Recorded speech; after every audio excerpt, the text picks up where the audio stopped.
era ng'omutegesi w'ebivulu ategezeeko erinnya lye babuyita Promota Bukenya.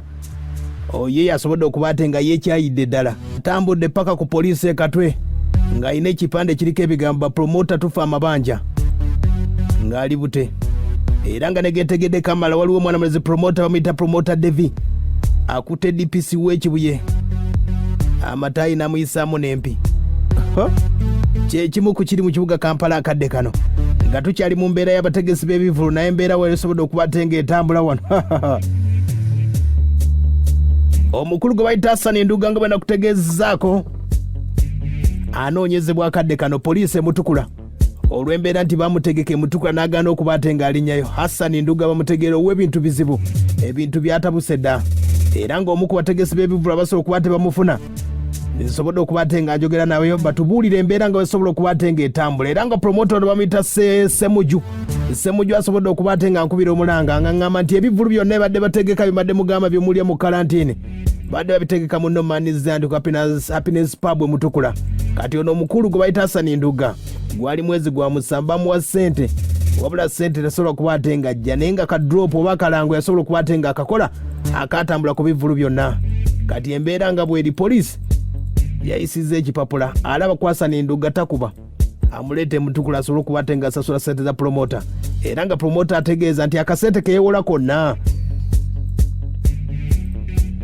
Muyinza okugamba nti ebya Hassan Nduga drop eriwa kaakano akalango ke yakola ng'ayita abantu bajje mu kivulu mu kalantiini emutukula ku booda. Amutye yabagalwa Hassan Zembalamusa mubadde mwebuuza gye nnabulira mbadde njiye binaabawomera ab'emutukula ndeeta yakapya nga n'erinnya nkatumye lirino byava dda abange bino ebiri ku nsi tebibatiisa kuba eyo yandibataamu egenda gundi nnyuka ng'ozadde baagera agikuba n'ozina nabbi ekinkeezezza olwaleero nga njagala ondagula ekimbuza emirembe yo nze Nduga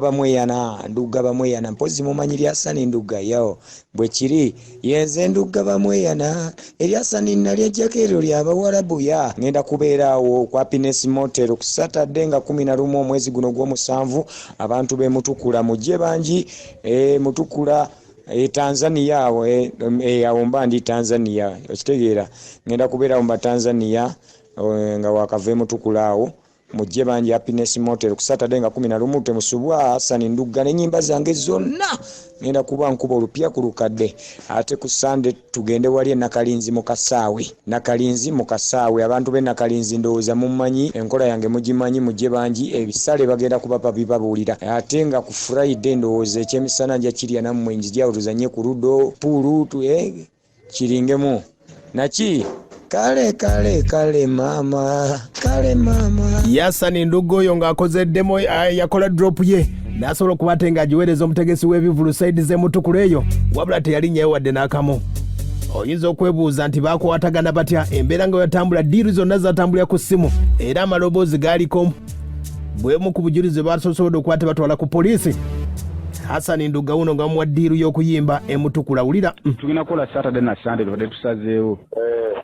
kati kyetugenda okukola kati tugenda kuteekako ketukutadde kukakasa nti omulimu guli tukongere ssente endala olwokuna munanga agambye okukakasa nti omulimu we guli tugenda teekako $10,000 kyokka twesootinge tuba tujja kulaba ekiriwo tusobola kukaluubiriza kubanga kitegeeza akalango kakolerwakuna nanti kati kisoka kyabinene ebbaala ogimanyi ebibango ebibeerawo buli lunaku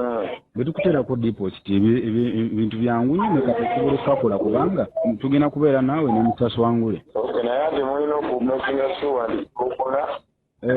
muba mulina okuweerezaako eyo mba manjayo banjagala okutuuka eyo sigadde mangi mitwalo 4 kitegeeza ku lwokuna mulina okufuba okulanga muwuli mitwalo 5 ekyesente si kyekikulu kati bw'oteekako zino ng'odda ku WhatsApp yange ng'ogira essimu yange nagikusindikira ya WhatsApp ompe bye nnina okwogera mu kalango nze nkakole ndeeno akakuweereza ku WhatsApp. Aya basi ke kalango owulidde Hassan Nduga bwe bamuweereza akasente n'akola kadrop akasobola okuba tekatambula basobola okuba ate nga batandika okwebuzaabuza awo nno manager we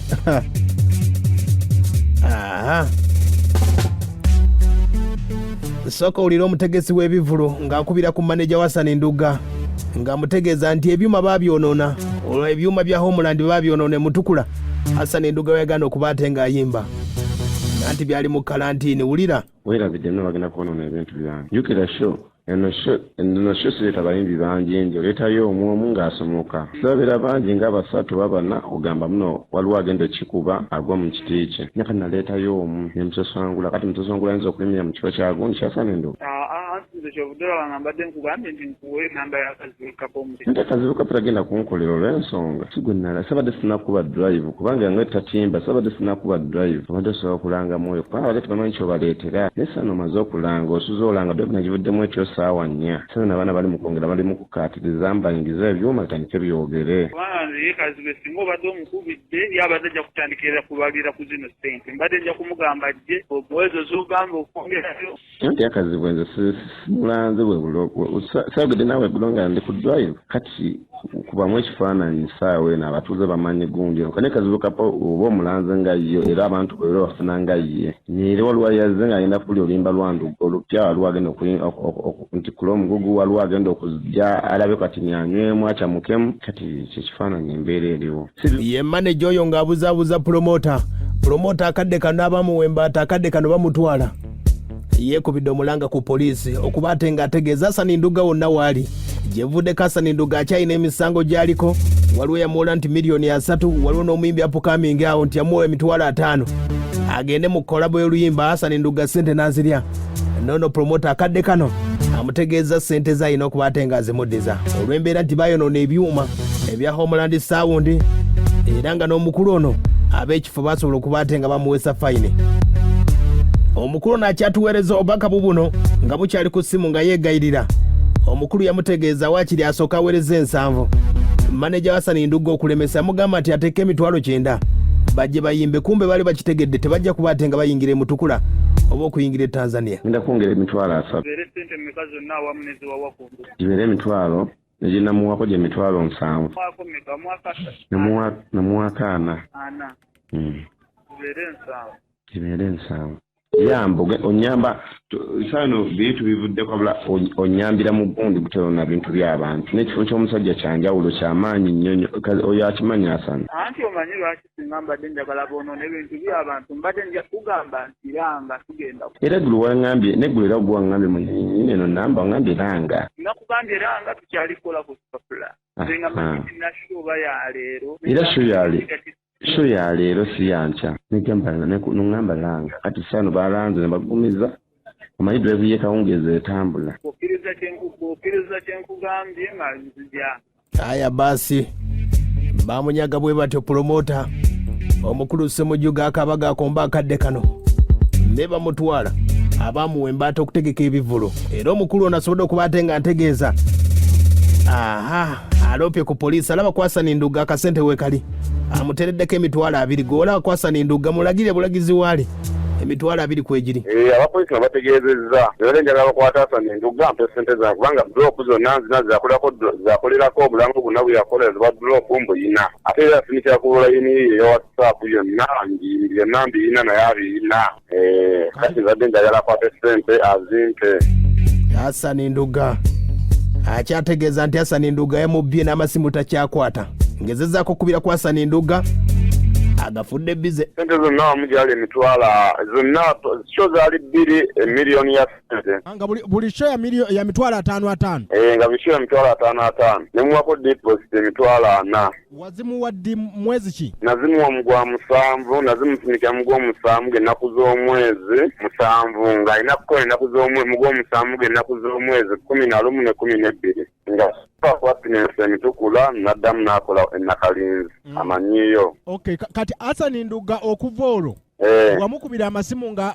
yakola atya? Namukubiranga amasimu nandagamu n'agenda kujja ku show nansaba ne ssente ez'amafuta nenzimuweereza nansaba n'ez'okuleka ewaka ng'asimbula ati fasi nasuka ne mutyako $10,000 egiragamu n'ajja kukola nenkeera ku makya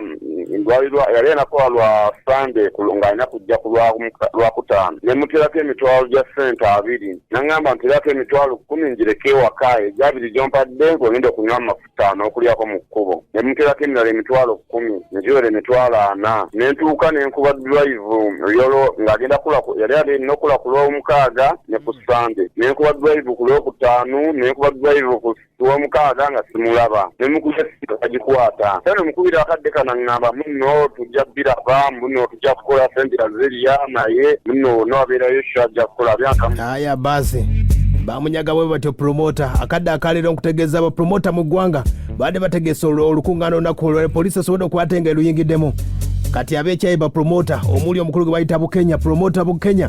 asobodde okubatenga yeyambudde paka ku poliisi Katwe okubalaga obutali bumativu bwe embeera bwesobodde okubatenga etambula era omukulu Ssemujju asobodde okubatenga atubuulira embeera ennaku gy'alabidde e Mutukula ng'ategeka ebivulu mu covid babadde ku No Man's Land ayaya eno embeera abadde tetunyigiriza nnyo naye kyaleeta obuzibu okwatagana n'omuyimbi n'akulagamu n'agenda kujja watuukira mu budde talina buzibu bw'asanga naye kale twasanga obuzibu osasula emisolo mingi ng'ogenda kusawo shokusadi ya Tanzania naye ng'ate era olina okuzisasula kubanga tugalooza katono kubanga n'onaagamba olwamye okusasula katono ke twasasulanga ewaffe kati kyasoboka ngaera tudalapya katono naye kati obuzibu twabusanga nga mubayimbi nga batya okwagala okujja naye ng'ate amala konfaminga kubanga mwandi egyo n'ayimba n'agenda bonna ne bayimba abayimbi baali bangi bonna nti bakwateko ne bakola ki be mukulu oyo basobodde okubatenga ategeeza bayimbi nnyo abayimbye mu karantini abagenze Mutukula John Black ayimbye eno Mwanje Robert Rota Ziza Bafana bayimbi bangi nnyo basobodde okuba tebakikubye nenga promoter Hassan Nduga yamubye amulese bw'atyo alopye Mutukula bamuyambeko okunoonya Hassan Nduga